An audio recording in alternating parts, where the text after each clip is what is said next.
ഇതെല്ലാം ഇട്ടിട്ട് വെളുത്തുള്ളി ഇതെല്ലാം നേരത്തെ കാണിച്ച ഡ്രൈ ഇൻഗ്രീഡിയൻസ് ഒക്കെ ഇല്ലേ, അത് നമുക്ക് ഇതുപോലെ ഓയിലിട്ട് നന്നായി ഫ്രൈ ആക്കി എടുക്കാം കേട്ടോ.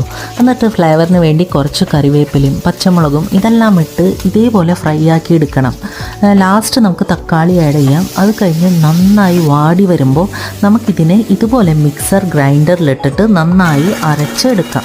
അപ്പോഴേക്കും നമ്മുടെ ചങ്ങലം വരണ്ട എന്താ ഇതുപോലെ വെന്ത് വന്നിട്ടുണ്ടാവും. അതിൻ്റെ ഈ ആരൊക്കെ ഇതുപോലെ കത്തിയോണ്ട് കളയണം കേട്ടോ. എന്നിട്ട് നേരത്തെ ഉണ്ടാക്കിയ ഈ ഇൻഗ്രീഡിയൻസ് ഇല്ലേ, ഇത് രണ്ടും ഇതുപോലെ മിക്സാക്കി എടുക്കാം. സിമ്പിൾ, നമ്മുടെ ചട്നി റെഡിയായി. നമുക്കിനി ഒരു ദോശ ഉണ്ടാക്കിയാലോ. ദോശ നല്ല നെയ് റോസ്റ്റ് ഉണ്ടാവട്ടെ. അപ്പോൾ ഇതിൻ്റെ നല്ല ഒരു കോമ്പിനേഷനാണ് കേട്ടോ ദോശ. പിന്നെ നമുക്ക് ചോറിലേക്കും അതുപോലെ നമുക്ക് ഇഷ്ടമുള്ള ചപ്പാത്തിയിലേക്കൊക്കെ വേണമെങ്കിൽ ആവാട്ടോ. ട്രൈ ചെയ്ത് നോക്കൂ, നല്ല അടിപൊളിയാണ്. അപ്പോൾ ഈ യമ്മി ആൻഡ് വെറൈറ്റി ചട്നി എല്ലാവരും ട്രൈ ചെയ്ത് നോക്കില്ലേ. എല്ലാവരും അഭിപ്രായങ്ങൾ പറയൂ കേട്ടോ.